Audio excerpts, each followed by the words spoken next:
Okay, hi everyone. It's time for me to read more of the color magic. This is the 10th part. It is for Lucky Shell. Thank you very, very much. I'm so excited. At noon, in a wide green meadow on the lush tableland that was the top of the impossibly balanced Wormberg, the dragons and their riders formed a wide circle. There was room beyond them for a rabble of servants and slaves and others who scratched a living here on the roof of the world, and they were all watching the figures clustered in the center of the grassy arena. The group contained a number of senior dragon lords, and among them were Liort and his brother Liartis.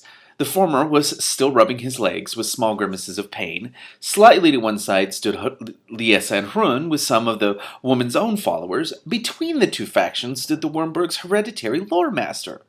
As you know, he said uncertainly, the not fully late Lord of the Wormberg, Great the First, has stipulated that there will be no secession until one of his children feels himself, or, as it might be, herself, powerful enough to challenge and defeat his or her siblings in mortal combat. Yes, yes, we all know that. Get on with it, said a thin, peevish voice from the air beside him. Please tell me that's Gretchen. The Lord Master swallowed. He had never come to terms with his former master's failure to expire properly. Is the old buzzard dead or isn't he wondered. It is not certain, he quavered, whether it is allowable to issue a challenge by proxy. It is, snapped Gretchen's disembodied voice. It shows intelligence. Don't take all day about it. I challenge you, said Hrun, glaring at the brothers, both at once. Liort and Liardis exchanged looks. You'll fight us both together? Said Liardis, a tall, wiry man with long black hair. Yeah, that's pretty uneven odds, isn't it? Yeah, I outnumber you 1 to 2. Oh, the art scowled. You arrogant barbarian. That just about does it, growled Hrun. The lore master put out a blue-veined hand to restrain him. It is forbidden to fight on the killing ground. What? Never mind. He said, and paused while he considered the sense of this. You know what I mean, anyway. He hazarded, giving up, and added, as the challenge parties, my lords Liort and Liardis have choice of weapons. Dragons, they said together. Liesa snorted. Dragons can be used offensively, therefore they are weapons, said Liort firmly. If you disagree, we can fight over it. Yeah, said his brother, nodding at Hrun. The lore master felt a ghostly finger prod him in the chest. Don't stand there with your mouth open, said Gretch's graveyard voice. Just hurry up, will you? Hrun stepped back, shaking his head. Oh, no, he said. Once was enough. I'd rather be dead than fight on one of those things. Die then, said the lore master, as kindly as he could manage. Liort and Liartis were already striding back across the turf to where the servants stood waiting with their mounts. Hrun pointed to Liesa. She shrugged. Don't I even get a sword, he pleaded. A knife, even? No, she said. I didn't expect this. She suddenly looked smaller, all defiance gone. I'm sorry. You're sorry? Yes, I'm sorry. Yes, I thought you said you're sorry. Don't glare at me like that. I can imagine you the finest dragon to ride. No. The lore master wiped his nose on a handkerchief, held the little silken square aloft for a moment, and then let it fall. Oh boy. A boom of wings made Hrun spin around. Liort's dragon was already airborne and circling around toward them. As it swooped low over the turf, a billow of flame shot from its mouth, scoring a black streak across the grass that rushed toward Hrun. At the last minute he pushed Liesa aside and felt the wild pain of the flame on his arm as he dived for safety. He rolled as he hit the ground and flipped onto his feet again while he looked around frantically for the other dragon. It came in from one side and Hrun was forced to take a badly judged standing jump to escape the flame. The dragon's tail whipped around as it passed and caught him a stinging blow across the forehead. He pushed himself upright, shaking his head to make the wheeling stars go away. His blistered back screamed pain at him. Oh, this is actually kind of scary. Liort came in for a second run, but slower this time to allow for the big man's unexpected agility. As the ground drifted up, he saw the barbarian still standing stock still, chest heaving, arms hanging loosely by his sides. An easy target. As his dragon swooped away, Liort turned his head, expecting to see a dreadfully big cinder. There was nothing there. Puzzled, Liort turned back. Hrun, heaving himself over the dragon's shoulder scales with one hand and beating out his flaming hair with the other, presented himself to his view. Liort's hand flew to his dagger, but pain had sharpened Hrun's normally excellent reflexes to a needle point. A backhand blow hammered into the dragonrod's wrist, sending the dagger arcing away toward the ground, and another caught the man full on the chin. The dragon, carrying the weight of 2 men, was only a few yards above the grass. This turned out to be fortunate, because at that moment Liort lost consciousness. This turned out to be fortunate because at the moment Liort lost consciousness. Oh, the dragon winked out of existence. Oh, that's right. Oh, shit. Liesa hurried across the grass and helped Ron stagger to his feet. He blinked at her. What happened? What happened? He said thickly. That was really fantastic, she said. The way you turned that somersault in midair and everything. Yeah, but what happened? It's rather difficult to explain. Run. It peered up at the sky. Leardis, by far the most cautious of the two brothers, was circling high above them. Well, you've about 10 seconds to try, he said. The dragons? Yes? They're imaginary. Like all these imaginary burns on my arm, you mean? Yes! No! She shook her head violently. I'll have to tell you later. Fine, if you can find a really good medium, snapped Run. He glared up at the artist, who was beginning to descend in wide sweeps. Just listen, will you? Unless my brother's conscious, his dragon can't exist. It's got no pathway through to this. Run! Shouted Harun. Well, he threw her away from him and flung himself flat on the ground as Leardis' dragon thundered by, leaving another smoking scar across the turf. While the creature sought height for another sweep, Run scrambled to his feet and set off at a dead run for the woods at the edge of the arena. They were sparse, little more than a wide, overgrown hedge, but at least no dragon would be able to fly through them. It didn't try. The artist brought his mount in to land on the turf a few yards away and dismounted casually. The dragon folded its wings and poked its head in among the greenery, while its master leaned against a tree and whistled tunelessly. I can burn you out, said Leardis after a while. The bushes remained motionless. Perhaps you're in that holly bush over there? The holly bush became a waxy ball of flame. I'm sure I can see movement in those ferns. The ferns became mere skeletons of white ash. You are only prolonging it, barbarian. Why not give in now?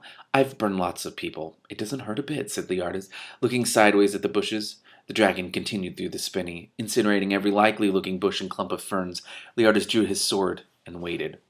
Run dropped from a tree and landed running. Behind him, the dragon roared and crashed through the bushes as it tried to turn around, but Harun was running, with his gaze fixed on Leardis and a dead branch in his hands. It is a little known but true fact that a two-legged creature can usually beat a four-legged creature over a short distance, simply because of the time it takes oh yeah, that's what it says. Simply because of the time it takes the quadruped to get its legs sorted out. Ron heard the scrabble of claws behind him and then an ominous thump. The dragon had half opened its wings and was trying to fly. As Ron bore down on the Dragon Lord, Leardis' sword came up wickedly to be caught on the branch. Then Ron cannoned into him, and the two men sprawled on the ground. The dragon roared. Leardis screamed as Ron brought a knee upward with anatomical precision, but managed a wild blow that rebroke the barbarian's nose for him. Oh boy.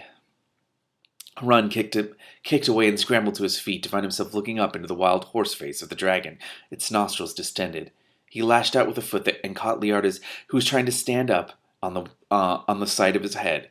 The man slumped. The dragon vanished. The ball of fire that was billowing toward Ron faded until, when it reached him, it was no more than a puff of warm air. Then there was no sound but the crackle of burning bushes. Does this mean he won, or does he have... No, he has to kill them both, right? Hrun slung the unconscious Dragon Lord over his shoulder and set off at a trot back to the arena. Halfway there, he found Liort sprawled on the ground, one leg bent awkwardly. He stooped and, with a grunt, hoisted the man onto his vacant shoulder. Liesa and the lore master were waiting on a raised day at one end of the meadow. The dragon woman had quite recovered her composure now and looked levelly at Harun as he threw the two men down on the steps before her. The people round her were standing in deferential poses, like a court. Kill them, she said. I kill in my own time, he said. In any case, killing unconscious people isn't right. I can't think of a more opportune time, said the lore master. Liesa snorted. Then I shall banish them, she said. Once they are beyond the reach of the wormbird's magic, then they'll have no power. They'll simply be brigands. Will that satisfy you? Yes. I am surprised that you are so merciful, but... Hrun shrugged. A man in my position, he can't afford to be anything else. He's got to consider his image. He looked around. Where's the next test, then? Wow, I warn you that it is perilous. If you wish, you may leave now. If you pass the test, however, you will become Lord of the Wormburg and, of course, my lawful husband. Frun met her gaze. He thought about his life to date. It seemed to him to have been full of long, damp nights sleeping under the stars, desperate fights with trolls, city guards, countless bandits and evil priests, and, on at least 3 occasions, actual demigods. And for what? Well, for quite a lot of treasure, he had to admit, but where had it all gone? Rescuing beleaguered maidens had a certain passing reward, but most of the time he'd finished up by setting them up in some city somewhere with a handsome dowry, because after a while even the most agreeable ex-maiden became possessive and had scant sympathy for his efforts to rescue her sister sufferers. In short, I had really left him with little more than a reputation and a network of scars. Being a lord might be fun. Frun grinned. With a base like this, all these dragons, and a good bunch of fighting men, a man could really be a contender. Besides, the wench was not uncomely. The third test, she said. Am I to be weaponless again? Said Harun. Liesa reached up and removed her helmet, letting the coils of red hair tumble out. Then she unfastened the brooch of her robe. Underneath, she was naked. Wait, what is the third test? As Hrun's gaze swept over his mind, as Hrun's gaze swept over her, his mind began to operate two notional counting machines. One assessed the gold in her bangles, the tiger rubies that ornamented her toe rings, the diamond spangle that adorned her navel, and two highly individual whirligigs of silver filigree. The other was plugged straight into his libido. Both produced tallies that pleased him mightily. As she raised a hand and proffered a glass of wine, she smiled and said, I think not. What the I don't get it. He didn't attempt to rescue, Rincewind pointed out as a last resort. He clung desperately to Two Flower's waist as the dragon circled slowly, tilting the world at a dangerous angle. The new knowledge that the scaly back he was astride only existed as a sort of three-dimensional daydream did not, he had soon realized, do anything at all for his ankle-wrenching sensations of vertigo.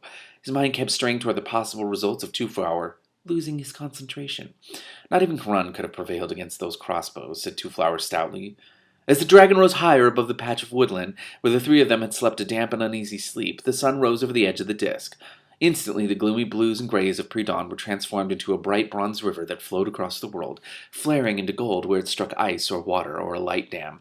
Owing to the density of the magical field surrounding the disk, light itself moved at subsonic speeds. This interesting property was well utilized by the Sorka people of the Great Neff, for example, who over the centuries had constructed intricate and delicate dams and valleys walled with polished silica to catch the slow sunlight and sort of store it. The scintillating reservoirs of the Neff, overflowing over several weeks of uninterrupted sunlight, were a truly magnificent sight from the air, and it is therefore unfortunate that Two Flower and Rincewind did not happen to glance in that direction.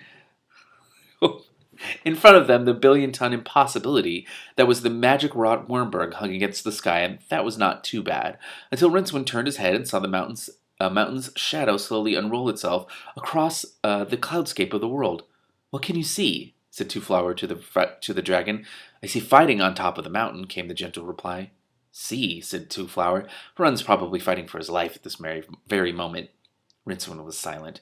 After a moment, Two Flower looked around. The wizard was staring intently at nothing at all, his lips moving soundlessly. Rincewind? The wizard made a small croaking noise. I'm sorry, said Two Flower. What did you say? All the way. The great fall, muttered Rincewind. His eyes focused, looked puzzled for a moment, then widened in terror. He made the mistake of looking down. Ugh, he opined and began to slide.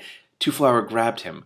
What's the matter? Rincewind tried shutting his eyes, but there were no eyelids to his imagination, and it was staring widely. Don't you get scared of heights, he managed to say. Two Flower looked down on the tiny landscape, mottled with cloud shadows. The thought of fear hadn't actually occurred to him. No, he said. Why should I? You're just as dead if you fall from 40 feet as you are from 4,000 fathoms. That's what I say. Well, okay, that's not bad. Rincewind tried to consider this dispassionately, but couldn't see the logic of it.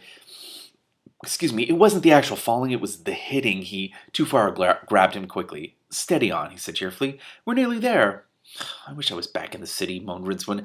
I wish I was back on the ground. I wonder if dragons can fly all the way to the stars, mused Two Flower. Now that would be something. You're mad, said Rincewind flatly. There was no reply from the tourists, and when the wizard craned round, he was horrified to see Two Flower looking up at the paling stars with an odd smile on his face. Yes, let's go to space. Yes. Oh, don't you even think about it, added Rincewind menacingly. The man you seek is talking to the dragon woman, said the dragon. Said Two Flower, still looking at the paling stars. What? Said Rincewind urgently. Oh, yes, run, said Two Flower. I hope we're in time. Dive now. Go low. Rincewind opened his eyes as the wind increased to a whistling gale. Perhaps they were blown open. The wind certainly made them impossible to shut. The flat summit of the Wormberg rose up at them, lurched alarmingly, then somersaulted into a green blur that flashed by on either side. Tiny woods and fields blurred into a rushing patchwork. A brief silvery flash in the landscape may have been the little river that overflowed into the air at the plateau's rim. Rincewind tried to force the memory out of his mind, but it was rather enjoying itself there, terrorizing the other occupants and kicking over the furniture. Oh, Rincewind. Okay, I'm going to make another video and then keep reading.